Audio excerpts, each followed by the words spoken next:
So, on this episode, I chat to Hammy Baker, who is a professional sailor.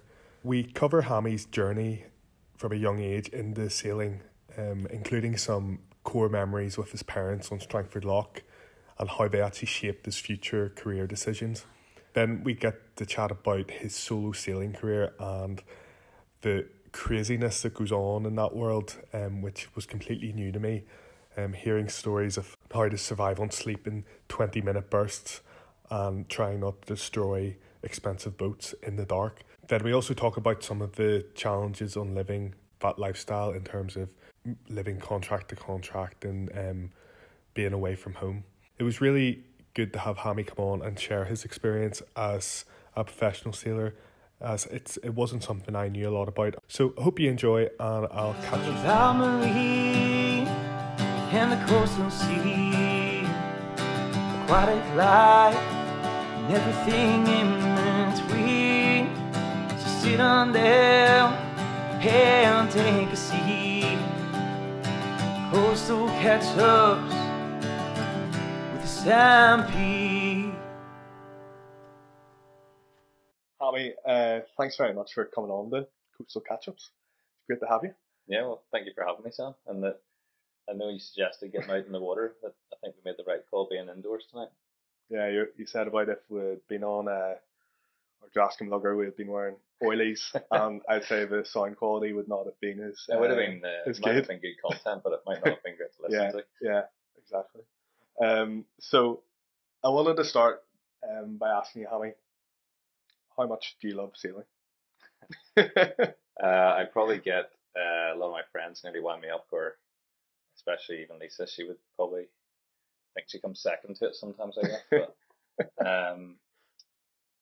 yeah, no, I think I've always had an affinity to the sea or sailing, or not. I wouldn't say just sailing. Like, it's hard to beat when I was a kid, just going out rowing or going around with we had a little. I think the rule was, now Dad will kill me if I can't remember all this, because I'm sure he worked hard at the time to get into my head. But you had to be able to tie a bow line before you could then go rowing. And you had to be able to go rowing, so when you ran out of fuel, you could get in, and then finally you graduated to get given the little 3-horse Yamaha or whatever. We had to mix the fuel and stuff, which was a good way of knowing where I was, because you'd run out of fuel. And just buzzing around the moorings and stuff with the coil. Just, I think getting that water confidence and just like, I think I've fished for crabs and drove around in little dinghies before I ever saw a sail. Yeah. So what age was this at? What's this? Well, I mean, I think there's a picture of Mum and Dad's hall that they went for a family cruise to Isle of Man, and I was 6 months old. So I'm like in my baby grow, and I think Dad was cursing that there's like teeth marks or blood or something on the steering wheel from when I was teething and things like that. But so from my earliest memory, our very first boat actually was a Wing 25, which is still at the coil. My brother actually bought it and sold it there. The coil. And then they had a Moody 33 when I was 3. That's the first boat I remember. But we just used to family holiday for west coast of Scotland, or maybe even just a quick weekend Glass or something. But as soon as you finished school, it was down to the coil. Yeah. So, but again, not necessarily sailing. It was the whole way to Glass. I'd be doing laps of the boat in the wee dinghy until I ran out of fuel, and or get bored, and or until it was time to come and get dinner type thing. It was your playground almost then? Yeah, 100%. And I went to school like in Belfast there. It's not anyone else really sailed. So maybe it was like a bit of a release that you finally got down there and you were more at home there, and your friends were at the coil. Yeah. Get out of town and get down to the water and greenery. Yeah, well, it's actually, I always remember like Friday nights, because you come in, like obviously Mum and Dad are starting the house out and getting us fed and all the rest. So by the time we get to the coil, some nights it might be late on, but it was always going out to the mooring at night. I remember when you went out, it was so dark, the oars giving you the phosphorescence and stuff. Yeah. And I don't even know what age it was, but I remember that side of things. And then waking up on the mooring, Mum's got breakfast on the go or whatever, and you just jump in the dinghy, and then you're ashore, and I don't know, the weekend flew past, and you're dreading Sunday nights to come and finish your homework that you might have done, but like you couldn't. I think we were very privileged or lucky in some ways to be in that position, but at the same time, like, we didn't need other distractions, didn't cost a lot of money once we were, obviously parents have to have a boat, whatever, but certainly just being away from the the real world or whatever to some extent, being down at the yacht club for the weekends was class. Yeah, yeah. I think I love each podcast I've done. I've kind of chatted to people, and early on in each chat, I've got some clear like core memories. I absolutely love it. Yeah. I think it obviously has a real impact on the trajectory of people's lives and like where they end up. So Yeah. do you agree? Yeah. No, 100%. I think Yeah. it's I think especially back then where it might be different now, depending when you get your first mobile phone and on the social media and see what other things are in the world. Yeah. Like maybe we wouldn't have been as invested as spending our weekends at the club if we had all the other distractions that people have nowadays. Yeah. But equally, I think that's all the more reason that it's a way to escape all of that is when you do finally just get down to the boat for the weekend and realize that you don't have to take pictures or post anything or just enjoy being down for the weekend. Yeah. Going forward then, into your teens and late teens, what were you up to in the water? What was going on? Well, I always wanted to be in a good junior scene down at the Coil. So I think there's so many that still sail now, some that don't sail, or but they were definitely more friends for life than people I remember from primary school or not. But we had there was like seaweed fights where you might have like I think an old mer dinghy. Oh God, I can't remember what it's called. The McGowans had it. But we weren't sailing it; we were just rowing it, and then we'd throw seaweed from the dinghy ashore, and they were throwing it from the shore out, and it was like the Normandy landings or all this nonsense, And then we did get into the sailing and racing because so I did have a few boats. Like I had an Optimist and a mer dinghy and things, but like we're just messing around in them. They're all wooden things. First actual boat was actually a topper when I first got into sailing.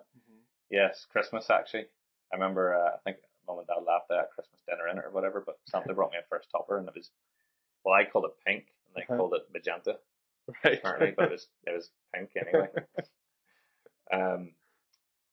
And we did the sail at the Coil, and actually I didn't really like sailing, like the windy stuff or anything. Like I liked being out on the water, but I wasn't mad keen on. Like I was actually pretty.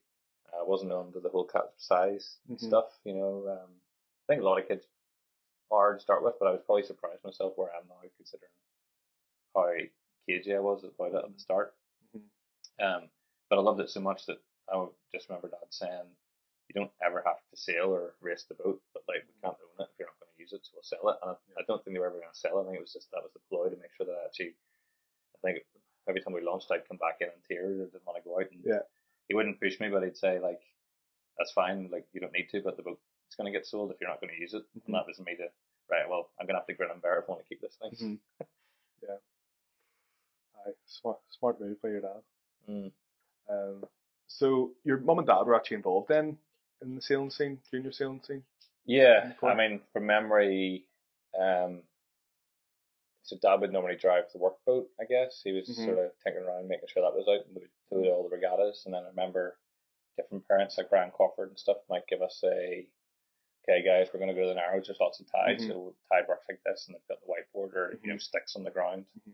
So I don't think at that point we had any official like that's the coach, but each parent, like I remember the Murphys were pretty, your ideal family and everything has to be perfect and training. But Adrian would always have the lunches ready, and there was somebody. I'm sure they've had little chats amongst themselves as who was doing what in the day. But for us as the kids, like to talk to them about the food, talk to them about like how to get towed and.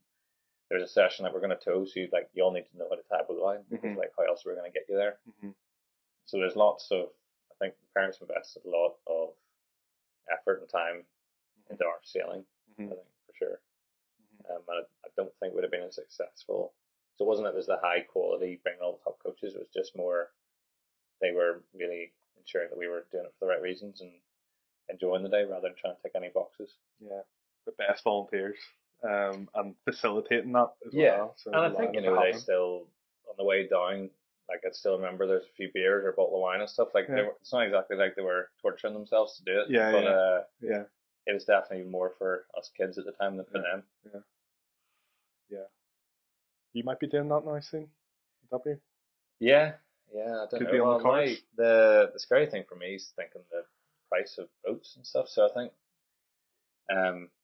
think for my daughter, it's definitely going to be the same path. She's not getting something expensive for the first boat. It'll be out of maybe a recommissioned flower bed that's been turned to float again to get her into it, and learn how to fiberglass and on stuff. these days maybe I get her into golf or something where like she can pay for my sailing. But careful what you wish for and all. Like no, I would love to get her like what we did as kids. I think is huge. Not just getting into sailing, but just the life skills for things a lot for when you don't have your phone with you and you've got that water confidence, and just being around the sea helps in every aspect in life, or at least if things are tough in life, when you finally get down, get a weekend there and get your head showered, like you've nothing more relaxing than it just all melts away as soon as you get down to the club. Yeah, important to pass that on. Yeah, good life lesson. Yeah. So, you're sailing as a kid. Your parents played a big role in that, facilitating that. Did they end up, once you started getting a bit more serious, end up driving you about the country and things like that, the different events? Yeah. Well, I think at the time, the good thing is you do what you do at the clubs, and then I happened to race the topper, so you race them with the topper class association.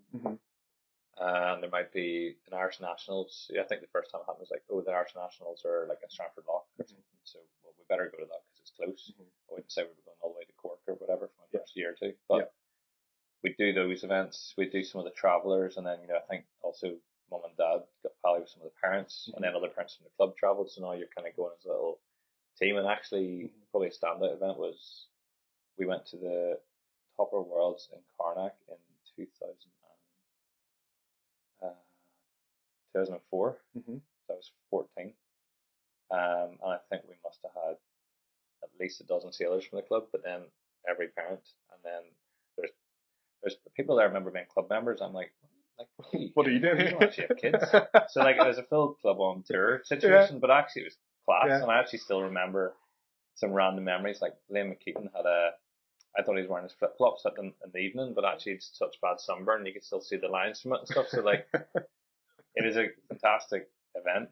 And even now, every time you're at the club or an event, people reminisce or talk about, I think someone fell off their bike. I think Joanne McGowan fell off her bike or whatever. And even now, people go, Joanne, you're not cycling home tonight, are you? And things like, even though it was that long ago, people still bring it up. So stuff like that definitely stays in the mind. And then, like all around Northern Ireland, actually, at that age, I was probably getting into the squads. So the RWA, Northern Ireland had junior squad and toppers, and then they had youth squad and lasers. And we'd go up to Cushendall, stay for the weekend, and I think you had to do trials, and then there was fitness tests, and then training sessions, and then you meet those guys, and then you're all talking amongst, Dad's like, well, we're not going to go to the Nationals in Cork, and I'm, no, we got to go because half the squad are going, like, all my mates are going to be there. So it kind of grew and grew, and I think even now, talking to mum and dad, they just got me into the sport because they did it. But it was probably, they pushed me into doing the sailing, that pushed me to the racing, then my mates pushed me to go to events, and then they got dragged, and then it all just sort of self-fulfilling. I don't think they ever sat down with a plan, we're going to turn him into a professional sailor or any sort of nonsense like that. It was just we'll support him doing what he wants to do with the sport, I guess. Did you enjoy the competitive side of sailing? Yeah, I think, no, I definitely did. I think it's more, you get so involved in the sport. Like, even though I still have gone out in like some old wooden boat where I'm looking at going, God, there's no way I can make this thing go any quicker. And that, that rope's a bit frayed and it's not perfect, and it's actually just as enjoyable because it's for the cruising and just being on the water. But definitely something about how can I make this boat go quicker? How can I move in a different way, or can I replace that, or does that block, does that sail need to look differently than the guy next to me? I think you get a lot more in depth about what's the wind going to do next, what's the water doing, how do the waves affect it. That you're really, the racing itself, I think, gets you a lot more in touch with the nature of what's going on rather than just splashing and paddling around. There's a bit more thought behind it, and like asking all those questions. You're really appreciating like what the cloud's going to do next, and then what's even now, if I'm at a a restaurant with a sea view or something, I can't help looking out going, oh, that cloud's going to bring a bit of a shift. It's going to go right. And if it went right there, the way that beach is lined up, you're probably going to get in and you know, I'm not racing, but I'm looking out the window assessing, like if I was in a boat, would I go left or right to get to that lighthouse? You know, you can't really help yourself. Yeah. I don't know if you'd be the same. Like, I'm not that bad, no. Not that bad. I wouldn't say I'm the life of the party if you ask me questions. People know not to ask me about boats, otherwise it's well, it's your fault now. You're going to have to suffer it now. But. Yeah, you're here now. I may as well. Yeah. Very good. So the squads. After the squads, then I imagine like probably late teens should be wrapping up the squads, finishing maybe school. What's happening then? Well, I think I didn't ever have Olympic aspirations, but I always wanted to try and do as good as I could, like in the laser, like winning Irish or something. You know, I felt like I was competitive, but I wasn't beating the top guys in Ireland really at all. But I knew I wanted to keep doing it, so I actually went to university in Jordanstown and studied engineering and raced the laser at Ballyhome. And then had little goals like, right, I want to win the Tuesday Night Series, or I'm going to win the Icebreaker this year, whether you know it's a decent event, like standard. And I think what would have been like early 20s. I think I won the Icebreaker. Like ticking off with little boxes of like, well, I'm not going any further than the laser without really having to apply myself. But there's other distractions with uni, but there was some sort of maybe like a failure to launch that I also could not bear the thought of like going to an office. Even so, so I had that. No, I didn't remember having like a big chat with my dad or anything. But like when I finished uni, I definitely wasn't applying for jobs straight away. Like I worked to get the degree because you're told you need to have a degree and you need a backup and whatever. But then, as soon as I got that out of the way, like I did feel like I was getting that out of the way to then go and have a look at other options. Yeah, you got a bit of paper in your hand, sort of. Yeah, and unfortunately, I only got the Desmond Tutu or whatever. So like I wouldn't, I probably could have applied myself a little bit more in uni. I was always in school quite good with, like I'm quite dyslexic, so actually in school I was really good at like the technology and art. I think I got like A's and C's in A level because I picked subjects that the coursework give you your mark before you really even have to do the exam. But in uni with actual exams, it was tough enough. So, but yeah, I ended up randomly. I'd done a little bit of keelboat sailing, or a fair bit of keelboat sailing when I was doing lasers and stuff before uni, and knew enough about the different sailing options and things. But I ended up going to Cowes, Isle of Wight, which is like a sort of sailing hotspot in the UK, and got working for a guy, Brett, who, I mean, even now thinking back, my memories are fuzzy. I stayed in like a little room in someone's house. The rent might have been like 90 quid a week or whatever it was, so I just had to make enough to cover that and food. And I would maybe take a yacht off the pontoon, put it in the slings, give it a power hose, and then launch it again the next week. So all these guys all the rich guys from London would come down and use their boat at the weekend. So we would tend to their boats, maybe splice a bit of some ropes, put the dehumidifiers onto it, like whatever needs done just to keep the running going. And then I got into doing the Etchells. It's a type of boat down there. It's quite big, but there's a lot of like not just ex sort of big names or pro sailors, but a lot of decent sailors in the fleet. And there's a guy like Graham Sunderland. It's a big name down there. He wrote like a whole book on winning tides. So I remember we sailed the Etchells, and then I got sailing with him and guys on a yacht down there. So I was basically getting racing twice a week in those boats and learning from him about tides, and even how when he wrote the book, he went out. I think he said he must have gone out every day for like 2 years with a rib and chucking like little sensors in and getting all the data built up and everything. And it was just like fully immersive. It was class. It was, but I wasn't making it. I'd spent the money I'd made every week. I was just staying even, but at least I was enjoying myself. And honestly, I hadn't thought anything more about what to do next at all. But you were having a good time.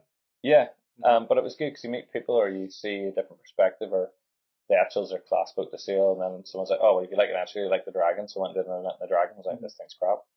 So you start to find out what sort of racing or boats you're into, and every boat's a slightly different creature, And some boats I'm really, really bad at sailing, other boats like I really know what I'm doing in. So it's I think it's some boats you have to change your perspective and actually work with the boat a little bit and just accept that it's slow and heavy and don't try and force the issue because you'll actually just make it go slower again. Yeah. And then there's other boats like nowadays with the Moss and America's Cup and everything up in the air and hydrofoils.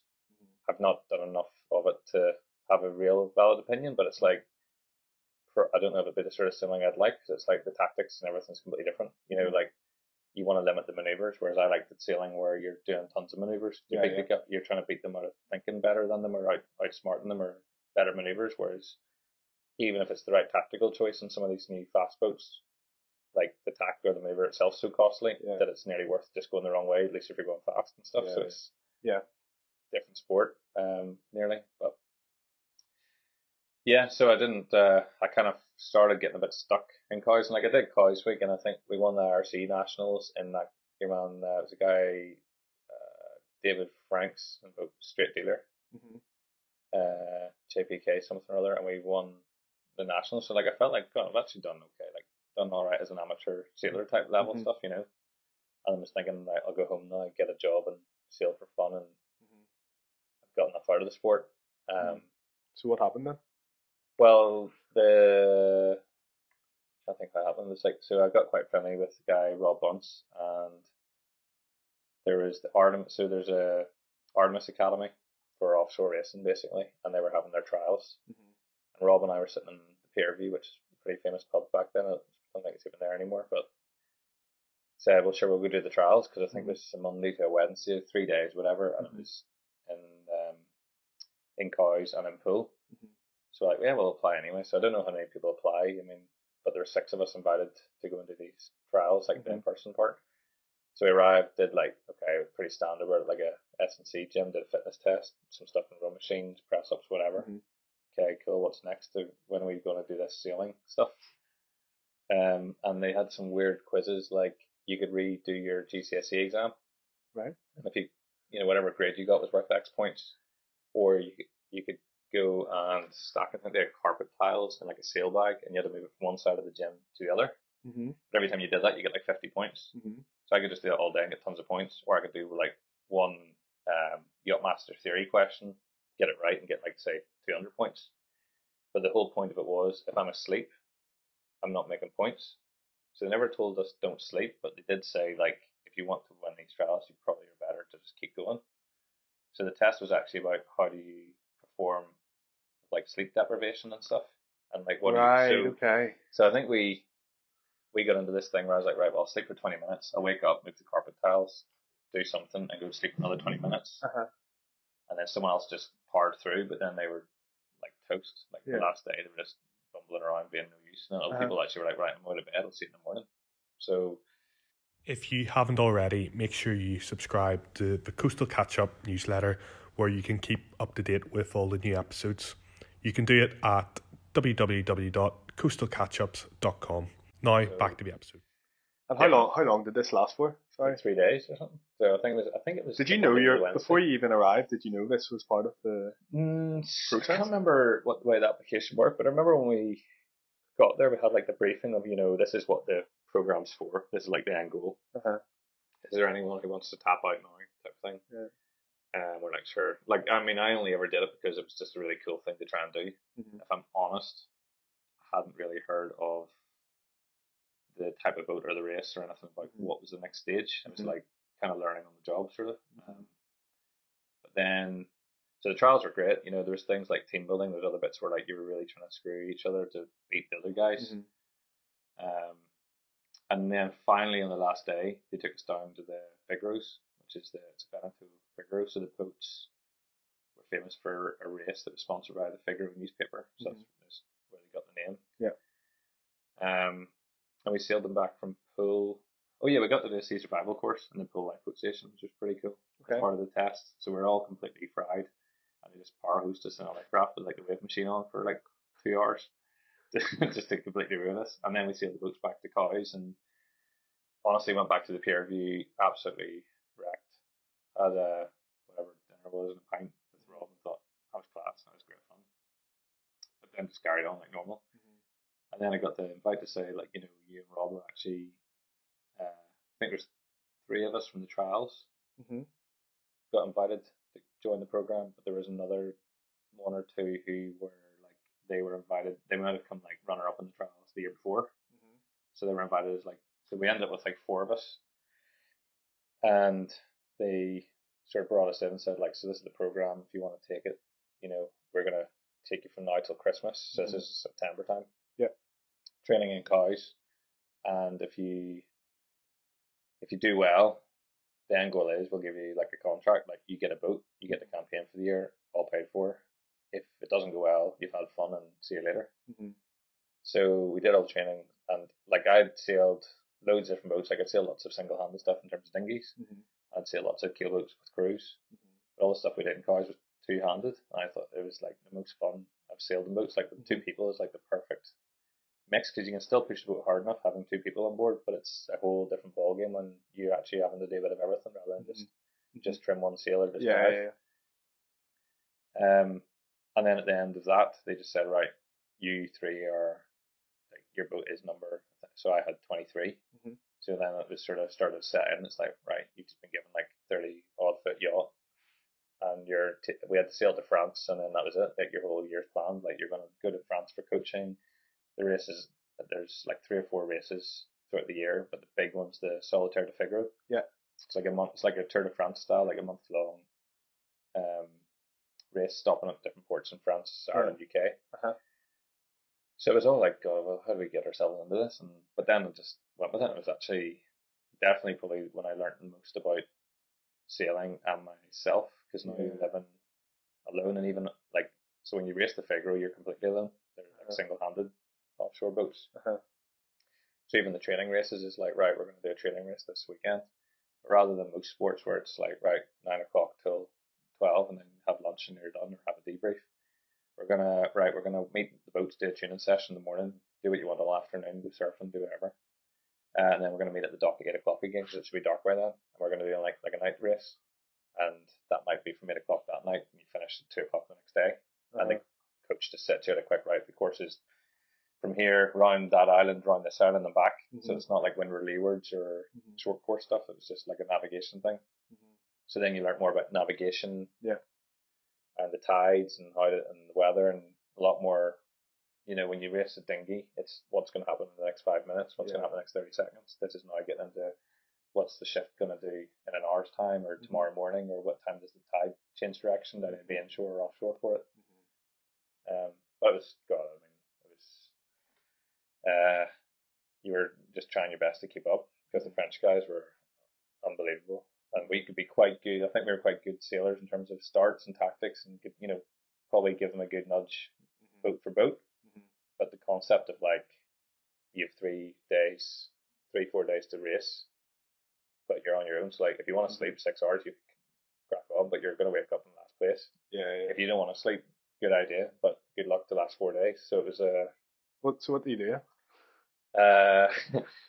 Well, I mean, I don't think anyone talked to the Figaro, I don't think there's ever a comfortable way of doing it. Like by the end of it, you are still wrecked, and it's probably not great for you. But like for me anyway, I figured 20 minutes. So I'd set the thing for 30 minutes, knowing that I would get like sleep for 20 minutes. So I got like, it's amazing how good you can get it actually. And I even still do it now today. Like if I lie down on a sofa or go to bed, I can probably be asleep within about 2 minutes. And equally, if it's a big noise or something wakes me up, I can be on my feet and go do something again. Like I'm not milling around knocking in the cupboards and stuff. So you had like a sleep alarm, which is literally like an egg timer. So I had it. So the best way of putting it was, is the boat going fast? Yes. Is my tactics good? Am I going the right way? Yes. Are the sails trimmed well? Yes. Am I hungry? Yes or no? If yes, eat. If no, next one. Are you thirsty? Yes, no. And if you answered yes to everything, it's sleep. So you sleep at 2 o'clock in the afternoon, you sleep at 2 in the morning. Like, it's not like, oh, it's nighttime, better get some sleep. Like, you end up probably sleeping actually more in the day sometimes, because at nighttime, I found anyway, at nighttime I was more awake, because there's less stuff happening in your eyes. And your senses were heightened, you're listening and you're hearing. Daytime's cool because it's bright. You can have a sleep. And then, like, just open your eyes, have a quick glance out the window, and assess the situation real quick. Whereas at nighttime, like, you wake up and it takes you a good, like, 10 minutes to really figure out, like, is that light? That's the same light that was there. Is that a fish boat or is that what's going on here? And then you can get yourself really disoriented. So I find nighttime is like my push time. Okay. And daytime is like my rest time. Yeah. Or it might be you're going to be going along like 20 knots of wind on a really tight upward reach, and you're going to have to drive for 6 hours straight. So unfortunately, it's going to suck. Just get it done. Yeah. But then you're going to have a nice long VMG downwind in 10 knots of breeze. What does VMG mean? Velocity made good. So like acronyms. Yeah, basically imagine you're going down a country lane with lots of twists and turns, right? You're going to be away for that, but now you hit the motorway, put cruise control on. That's your time to, well, definitely not your time to sleep, but it's going to be the better time if you're going to have to fall asleep at the wheel. So that's kind of what it was in the figure, because we actually had a autopilot. So in fairness, you never really drove the boat. Like the boat would be driven by the computer. Yeah. Okay. So when you got really good at trimming and using the computer and understanding the technology, it was quicker to let it drive. Like, yes, you could maybe beat it in like a 30-second stint by you feeling it and seeing the waves that you're about to hit and adjusting for it. Yeah. But over the course of a whole day, how fatigued you get doing that, it's like the net gain is to use the pilot, even though you're slightly slower at times, you're actually faster long term. Yeah. And then it means you're rested and you can sleep and you can trim sails and you can feed yourself and things. So yeah, it was pretty cool. And actually, the big bit was you couldn't have a phone. You weren't allowed to just like, right, that's all set up. I'm going to text my mates now or get on a call and how you all doing, what's happening back then, what am I missing? Like, you're not allowed contact. Yeah. Otherwise, you could get the big teams could pay for like a tactics guy to be giving them all the information from the shore or something. Yeah. Okay. So you had 2 private radio channels to talk to each other. That were monitored by like the race committee. Okay. And outside of that, so basically, I'd think there's times where bar singing along to a song or something in the music, you probably didn't speak for like 2 days, which is pretty, I don't know, it's tough, but at the same time you felt pretty good when you finished, a bit more detox, that you weren't, your head wasn't on your phone worrying about what's going on in the world, you know? Yeah. Sailing on your own. Yeah. Sleep fatigue, or you're tired, you're navigating, you're at night, your senses are heightened, you're listening, you're how do you, like, decision making and stuff like that? Did you ever struggle with that, or did that flow chart you well, I mentioned earlier help with that, like simplifying the process? Well, I did. I mean, I'll admit, like I did 2 seasons of Figaro, and like I think I was getting to the point where I was probably getting into the top end of mid fleet at times.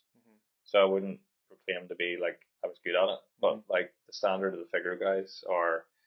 The guys who are winning the Figaro are like ex-Olympic sailors or guys who are winning Vendée Globes, race around the planets. Like this is like their training or playground, you know. But I definitely was getting better the more I did, and I think it was because when you go from a dinghy where it's like, well, it happens every 30 seconds and boat to boat, like within meters of each other, it's a very different concept. That when you're offshore, it was more you are going to be tired. I'm not going to be thinking straight. So I had you have a computer on board that you can download the weather, and then obviously you've got the race course on the computer, and you can actually see your own boat speed and heading and track. So there's a lot. If you get the displays on the boat to give you the right information, it can literally give you like a pro or con, like, you know, this number should be X. If it's not that, you're sailing too slow, like trim the sails, or you're on the wrong course. So like, and because you've got time to think about it, I always had this like 5-minute rule. So like the winds could shift. So you should probably do a maneuver rather than a smash maneuver. And it's like, right, well, is it going to stay that direction, or do I need to move things downstairs first before I tack the boat? Because it's easier to throw things downhill than just to tack and then go, oh, I need to move everything across now. Yeah. I wanted to ask about any close calls. I suppose my worst thing I actually had was delivering down to the start of one of the races. I hit a sandbank, which actually was in the chart. I was just, we were tired and delivering down, and a boat sort of sat down onto the keel, and the keel, so in the Figaro, like the boat's sort of suspended in the cradle, so you can't really set it onto the keel. So the boat now puts its weight onto the keel, and the keel popped the ribs, so they basically pushed the hull of the boat up a bit, popped all the ribs off the inside around the keel box. But there's already water in there, so I looked in and thought, God, I'm sinking or something next. So bits like that, or one of the nights we were racing, there's like 3 of us in a row, and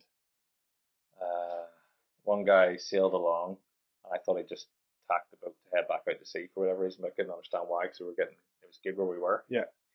Turned out you've got two rudders to steer the boat, and turned out that he hit a rock, which damaged his rudder, so his boat basically like tacked on him, like on purpose. He didn't actually mean to do the tack; he was like tacking off because of hitting the rock. Yeah.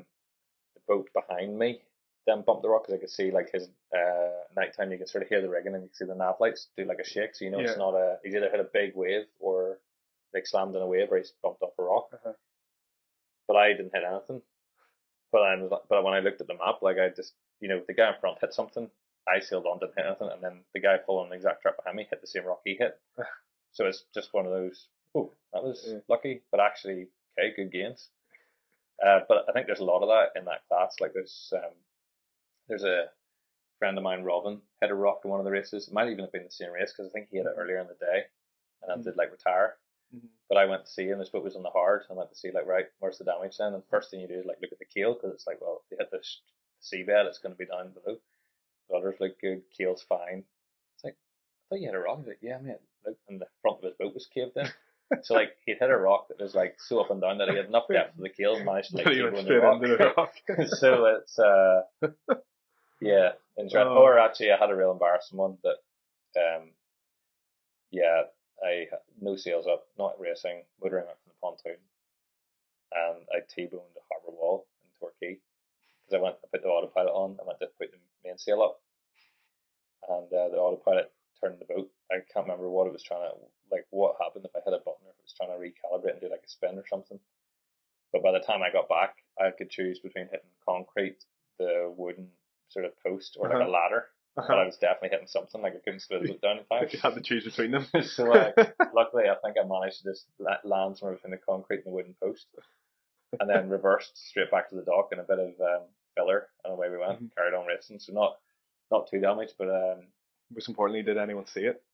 Yeah, well, there's the funny thing is everyone was looking out to sea for the racing, and then I hit it. So then there's people. I just remember hearing like women screaming and all because this boat's just T-boned the harbour right behind them. So I think there's definitely, I couldn't remember what it's called, but there's definitely like a video and some guy managed to capture it on YouTube in slow motion and everything. So thanks to whoever did that. That's harsh. That's harsh. But yeah, it's all. I think it's part of the territory. Like it's. I was going to say it's not your boat, so it's not as issue. But like, I think between all of us, the Artemis boats had a pretty tough life with all the rookies learning how to sail through them, and the boats from far away look pretty good with the branding and stuff, but you get to see them too up close, and they've definitely had a few dings. So I was just adding my signature to it as well. Yeah, they've been worked hard. Yeah, definitely. Yeah. So your solo sailing career, was that after that? Did you come home and start working for the RYA, or was there more in between that? I went out and did like some super yacht stuff in the Caribbean, and then you meet someone else on that boat who says, well, what are you doing next week? Do you want to come and help us with the delivery? So I ended up doing, I think I've done three transatlantics, two back the way, and one to the Caribbean. Okay. But again, I was listening to John Gilmore on there a few weeks ago, and they did it properly. Like I had air conditioning and Netflix the whole way across, so it wasn't that tedious. It was like 115-foot super yacht, so it was pretty good. Yeah. But even racing those boats, you're now doing a bit of damage control because you've now got a big heavy bit of kit that's got a lot of power in it. Yeah. And it's going pretty quick still at times with other big, heavy, expensive bits, and you've got rich owners who you got to entertain. But in fairness, it was the money you get. The money is actually pretty good. But the lifestyle of you're away from home for like 2 months, living out of a bag. Yeah. Then you're home with no guarantee that you're going to have work again the next time because the owner just decides he's had enough. Or, I mean, I've lots of friends who did that boat. Then they would go in Australia for a Hobart and some stuff down there. Then they might go and do delivery back on another boat, and then maybe some stuff in the Med. And if you really sit down and sell yourself and put a whole season together as a pro sailor, like there's a really good income and lifestyle. Like there's definitely careers in it. But I think I always did the sailing for, like, obviously getting paid's good because things cost money, but I was always there for, am I getting better at sailing? Am I putting enough into this boat? Like I got onto some pretty decent boats, but you're starting to find yourself in roles where it's just frustrating. You've got so I did like some deliveries and some sailing on boats like Rambler, but you've got guys there who are, they've got medals around their necks. You're like, okay, hats off, on you go, sir. And then other guys that have been there for so long, but actually, you're probably better than, but they pull rank, and there's a lot of, I find anyway, there's quite a bit of politics of, you're not there to go sailing anymore. You're there to try to earn your spot and do a better job than that guy. And heaven forbid your man gets sick because you're going to take his job and he might not get invited back, and a bit of that. But no, it's an interesting industry. I think I did enjoy it, and it's good money, but it's just the uncertainty, and even getting a house when you want a mortgage, they want to know what do you get paid per month. And I'm like, well, when I get back from the Caribbean, I could pay my whole mortgage off for the year if you want. Yeah. No, we don't like it like that. I'm like, right, well, okay, well, I can't show you my pay slips and all the other stuff. Yeah. That's not how it works. I get paid a lot of money for that 1 month, and for 2 months I don't get paid anything. Yeah. So yeah, it was almost like a conflict between the two worlds. funny to sort of nearly bring it back to where we started. Was I'm nearly going, I'm going to be in Antigua or something next week. That's really annoying because the Narrow series is on. So people, you come home and people are laughing, or like, oh, that was amazing. I see you out in Antigua. That must be amazing. I'm like, yeah, it's crap. I miss Kill Regatta. I was meant to be racing my own boat here. If anyone doesn't know who or what the Narrows are, it's a 4-day event down in Portaferry at the end of Strangford Lough. It's a good social scene. Yeah, kind of everyone comes together. I would rather do that weekend over any other. Yeah. The only reason I'm not doing it is because I'm paid to go do something else. Yeah. But even I'm getting paid to race somewhere fancy or nice and stay in a plush hotel, but I'm raging I'm not sleeping in some tent or some person's boat with a few pints in. Yeah. So coming home, then your role now is performance coach or manager for RWA? Yes, I'm the performance manager for the RWA in Northern Ireland. So RWA is obviously it's the Royal Yachting Association for all of UK. But you've got home countries of Scotland, Wales, Northern Ireland. So there'd be 5 or 6. Gosh, I don't even know. But there's 3 home country performance managers and a few in England. Yeah. So all this experience you've shared so far, how did it come into play when you're, or does it, or do you try and? It's useful, but actually, in some ways, I find it a bit of a conflict because, sailing has a few different disciplines. So if you look at sailing as being athletics, what you do Olympic sailing is maybe doing 100-meter sprints. You've got the offshores the marathon runners, and then you might have you've got these things like America's Cup and stuff that might be doing a one-off big event like a weightlifting competition or something. They're all maybe athletic sports, but they're actually a different sport in themselves.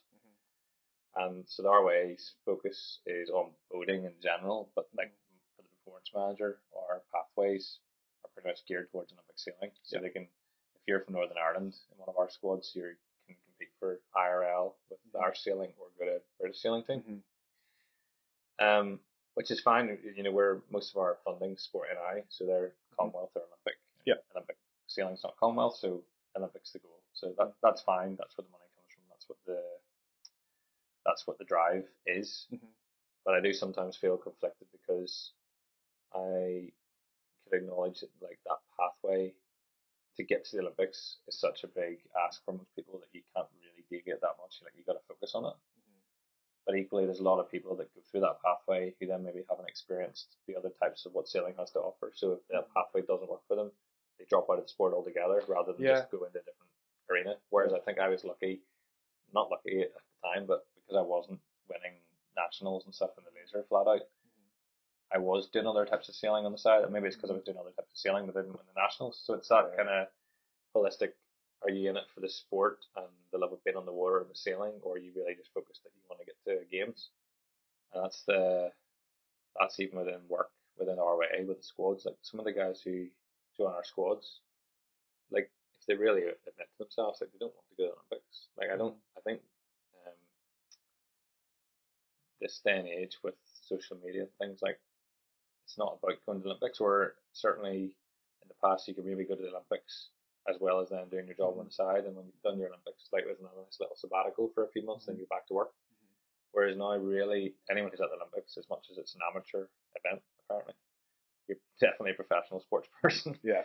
Like, that's your job, and if it isn't your job, you ain't going to cut it to get there. So it's that balance of how much do we push and support the sailors to that level required, but try not to take the fun out of it too much, but also don't inject so much distractions and other things that they don't get to the level they need to get to make it in the first place. And it's, I mean, I'll admit, if we cracked it, we'd have Olympic sailors, and for a while now we haven't, so we obviously haven't got it right yet. Thinking of like during the Olympics, Rio, it was Ryan and Matt. Yeah. The whole the sailing community around Northern Ireland kind of came out, you know, and it was like I remember my brother being like, "When's the first race?" You know, like it was a really big thing for us, and I think it's good that clubs have for proud of people that do take it to that next level and kind of promote them a bit, and like I'm probably out of touch with like the current sailors at the minute going for the campaigns, but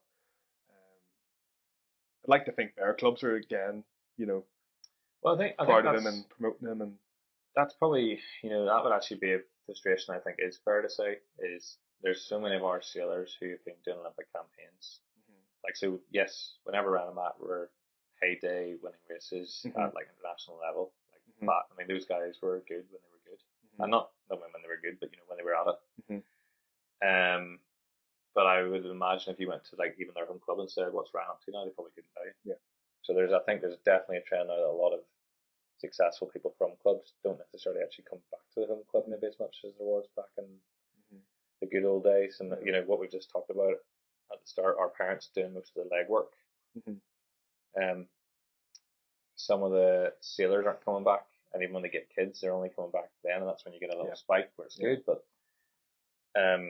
clubs are doing their best to increase the sailing, but then there's a lot more non-sailing families come in, which is fantastic. But there's not as much. It needs to be then more parent education, because back in the day we thought it was great at our club, but it was actually the parents did it. And now you've got the parents coming to the club saying, "We don't know what to do." Like the club needs to do it, and I think there's just clubs are realised that, but and it's, you know, SLIC even just down the road here is making good strides on that, but it's just you know, it's a thankless task for somebody really, and it's not going to get fixed next season, and then therefore if the results don't come next year, well, that didn't work, we'll do something else. It's like, well, no, you need to, what's the 5-year plan, you know? And by that point, 5 years time, the sailors aged out of the class, and it's too late then anyway, so you're nearly planning what to do this year for what's coming next. Yeah. So sounds a bit doom and gloom, doesn't it? Like sailing in Northern Ireland's definitely the best sailing I've ever done. Put it that way. You're being sarcastic. No, I'm not. Like it's funny. John said it as well on his podcast. Like when you finally come back into the Narrows in the Stratford Lock, like 100%. I've not sailed in all the parts of the world, but anywhere I've sailed, like, yeah, that's class. Or that's way warmer. The water here's, you know, crystal clear and turtles and all, whatever. But like Stratford Lock's just, it's unbelievable. I mean, it's definitely the most, anywhere, in my opinion, it's the most stunning coastline or place to play for a weekend that you can get. Like you can spend a year turning around it and still not see every part of it. Absolutely. Which is, you know, the pro, but the con is then like, how do we make use of that and get the racing scene going, or how can we get even more involved? Like I think what we're always doing with the paddleboarding's great, and the tours to get more people from, you know, city people down for the weekend to experience what we're getting. I think that's beneficial for everyone really. And then get them on a boat. And it's just that balance of, it is also like a bit of an unspoiled gem, so you don't want to hoard it to yourselves, but at the same time I think that's where you got to be conscious of people coming. You don't want to turn into a water sports arena and rubbish and litter and all the rest, and you know, the reason it's so beautiful is the sea life and the nature, and I think that's the balance of everything we do with the coast. How can we enjoy it without also spoiling it? No, I think it comes down to education. I think like Sir Rory Martin is doing that during his when he's getting people on the water, he's educating people, telling them. I like to think this podcast is doing it as well. If anyone's listening, But it is that thing of like, okay, well, for everyone to enjoy the loch, we want to get people down. Does that then take away from why it's so nice? Because it is unspoiled and wild, and there's rocks, and it's rugged. Whereas if everything then starts getting literally red tape and flags and lights and stuff put on it, does that take away from what the point is? So there we are. There's our environmental bits covered, Hammy. Sort of. You go on for days, and the dog's about to fall asleep. I know. I'm talking too much. Sorry about that, buddy. But it was great to hear about your life, Hammy. In particular, I enjoyed hearing about your core memories at the start, and then the solo sailing. I found that very intriguing because I don't think I could do it. I love my sleep. But Hammy, listen, thanks very much for coming over for a catch up. Sorry it's not on a Drascombe lugger, but sure would be. The camera wouldn't even work. No, well, it's like I think we chatted before this. Like you need to get adventurous now. We need to try and do like a pre-podcast thing and go out race and nearly maybe document a race or something like that. And make a day off it. That's what you're saying. Yeah. Make a day off it. Absolutely. I might try that. But listen, want to wish you all the best of luck with your performance role with the RYA. All right, thank you very much, Sam.